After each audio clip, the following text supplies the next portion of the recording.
the Overman Warrior Podcast.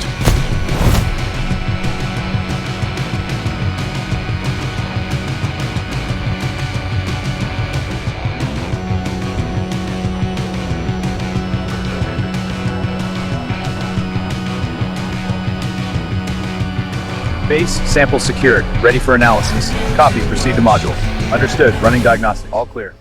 Hi, Rich Hoffman here. Now we're talking. NASA's getting aggressive the way they should have always been. We're, at the time of this, they're getting ready to get the Artemis 2 up and about. And the timeline for actually putting a settlement on the moon is it being talked about aggressively. And you definitely want to do that. We have talked for a long time whether we ever went to the moon. There are people, and I feel for them. I try to respect everybody's opinions, no matter how they come about them. I know a lot of people have been lied to so much by the institutions that they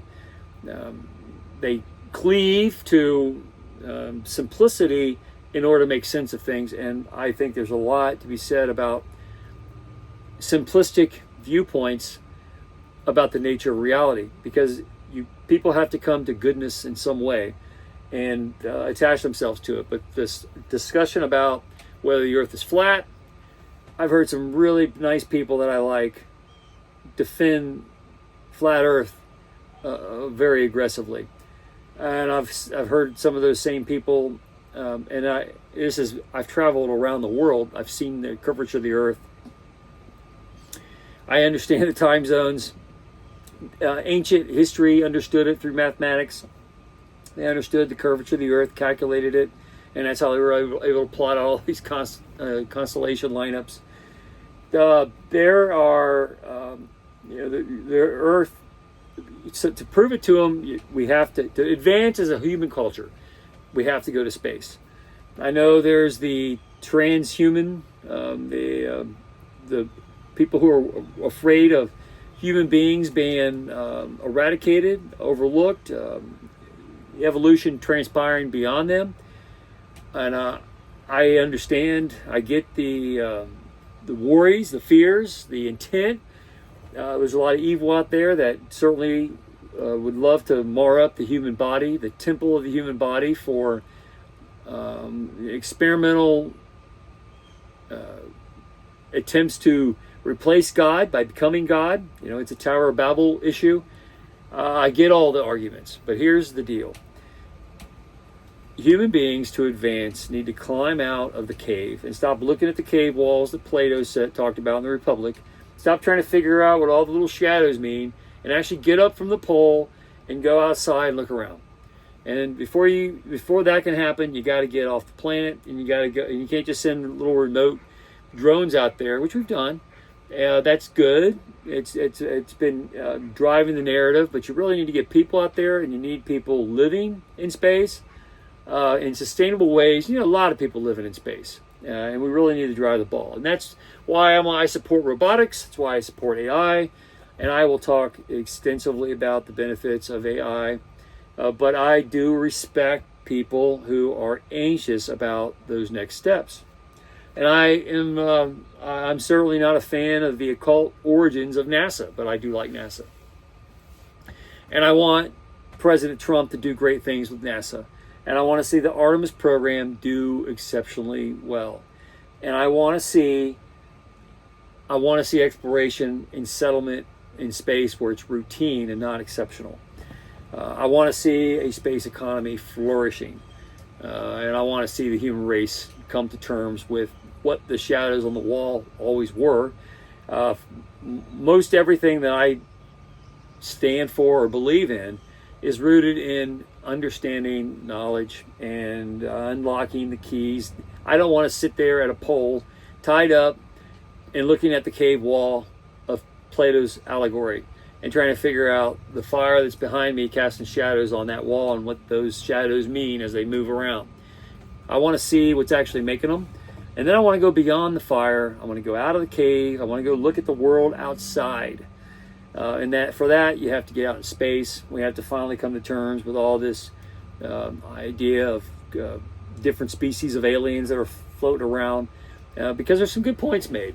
Elon Musk himself has made them, about the scary ideas of are we the only life, and how terrifying would that be out of all the potential calculations there are out there, that we would be the only ones.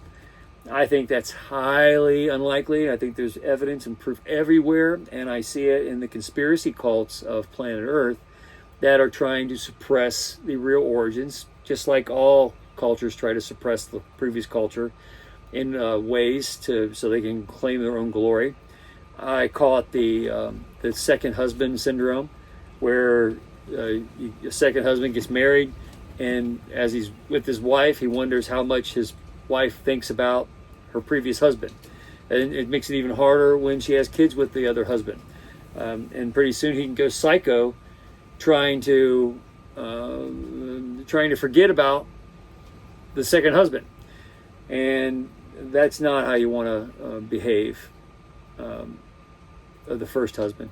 The second husband goes crazy over thinking about it, and we have a lot of that in our own culture, where the intelligence of a previous culture, or the good that made someone marry that first husband, and then they got divorced, and now there's a second husband and there's kids, and it really messes things up for human intellect. And that's just to put it in terms that might make sense to people who otherwise don't think much about these things. But previous cultures who might have had it going on, and then they lost their mojo and fell apart as a civilization. That's why you want to study ancient history. That's why my interest in ancient history is almost a full-time job for me, because you want to understand cultures, how to build them, how to be successful with them, what is required to build a successful culture. And I think that you have to leave Earth. You have to leave the mother's womb. You have to psychologically actually exist on another planet and live and have babies on the other planets and start really getting out there and doing some labor. And there's not enough labor hours in the world to do that kind of exploration. Now, there's a lot of people who would say, look, God made Earth, and we're supposed to be inhabitants of it, and we're supposed to bring heaven to earth and stay within our lane and don't play God. And my argument would be, well, God gave us intellect, God gave us drive, God pushes us to do things, and the exploration is part of that process. But you want to do it within the rules that were established biblically, and that's the path to success. And that's why Western civilization has emerged so prosperously on this frontier. It's also why you want to be the first. America needs to be the first on the moon, to have a colony, a base, a relaunching station. You want to have constant people living there, whether it's 25, 50, 100, 2,000 people. You want the robots that Elon Musk is rushing around and showing. You want the robot that Melania Trump walked out to show its progress. The transhuman movement, while it's in perspective, I understand it and sympathize with the people who clearly want to keep things clear, because if you don't have a clear understanding of where we're all at as human beings, then how can you advance and understand your relationship with eternity? It's a great argument, but I think the answer is not in studying the cave wall and trusting what institutionalists have come to understand their power comes from, which is translating what those things are, or having somebody who's behind you, not tied to the state that you are looking at the cave wall, but they can turn around and look and interpret for you what they're seeing. And they can tell you anything they want to tell you. And we have discovered that they have outright lied to us. So I'm very eager to get to the moon. I want to see NASA be extremely aggressive. I was just down at NASA with my wife and toured the facility and saw all the good stuff they have going on down there. And my criticism of them has been they have not been aggressive enough. They need to go much more rapid pace. They need second, third shifts. They need to be working Saturdays, Sundays. And they need to be. Everybody needs to be laying it out and being full throttle on output. And there's not enough human hours on planet Earth to do the kind of adventure it's going to take to move humanity into space. So that's where AI comes in. That's where these robotics come in. I think you're going to see an expansion of jobs, not a regression of jobs. You're going to see more opportunities rather than less. The fast food restaurants that everybody's saying are being pushed out to be truck drivers or the kind of blue collar union jobs that everybody kind of hangs their hat on are going to evolve at a rapid pace. But I don't think that the changing market is going to eliminate opportunities for people. We're going to gain them by mass amounts. And the space economy, as you set it up on the moon, will certainly pave the way for a lot more of that. So I'm very bullish on space economy. I love it. I want to see it. I think there's only benefits from it. It will force people to look at and reanalyze, but I don't think it dismisses biblical context at all. Not at all. I think it strengthens it. And which you realize that space travel has been part of the world's past, then you can understand its future and deal with it better. But what you don't want to do is lie to yourself or accept falsehoods of those who are willing to lie to gain power or keep power, and then those jaded by so many lies thrown in their direction that they don't believe anybody over anything anymore, and they'll insist that the earth is flat and that the moon, we never went to the moon, and that we won't have any hardware on the moon. I talked to some people from Firefly just the other day, and Firefly landed a capsule on the moon remotely.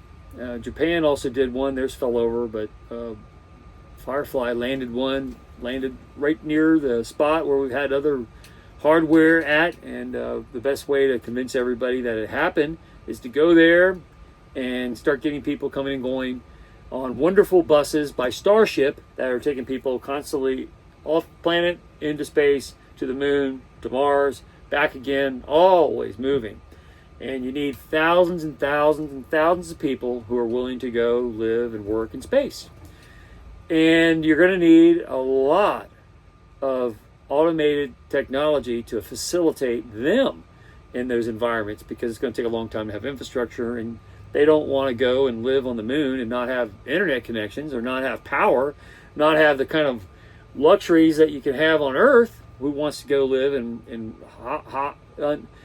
hostile conditions? And even more so on Mars. You want to be able to go and live somewhat comfortably, otherwise it's not worth the trip. There's some adventurers who always will, but to make it mainstream, you need to have it so people can go visit there like a hotel and like go there for vacation. I want to go to the moon for vacation, so I can't wait till they build a base there and start getting routine people visiting and staying. And I will be one of the first, as soon as they open it up, to say, "Wait, you can vacation on the moon."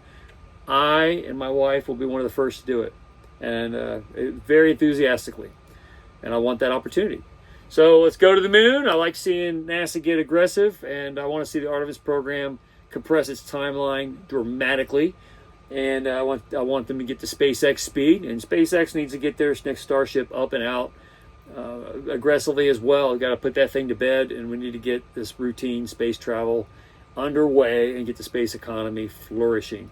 And don't let the anti-human Democrats sabotage it because they want to regress humans so they can control them. They don't want humans actually growing and expanding into these off-world colonies and guaranteeing their future sustenance as a species by moving off planet and continuing to evolve. And I say evolve because you have different climate structures on different places. You have different gravity, so humans will grow taller or shorter depending on gravity that they're living in over their lifetimes. But the human experience needs to move into space, and will be really a lot of answers will happen when we do so, and I want those answers. I want archaeology in space for lots of reasons. Can't wait to go to Mars and put to rest all the speculation that we've had and observed, and the mythologies we've had on Earth that point in that direction. We want to go verify it for ourselves, and not to be afraid of it. Fear doesn't do anybody any good. But we want to boldly go to those places, settle them, learn what we can, and then take what we learn and adapt it to furthering knowledge. And that'll be a good thing. Anyway, it's Rich Hoffman here. Share, subscribe, make tomorrow a better day. If you haven't read my book, The Gunfighter's Guide to Business, I think you'll love it. Anyway, have a good day. See you later.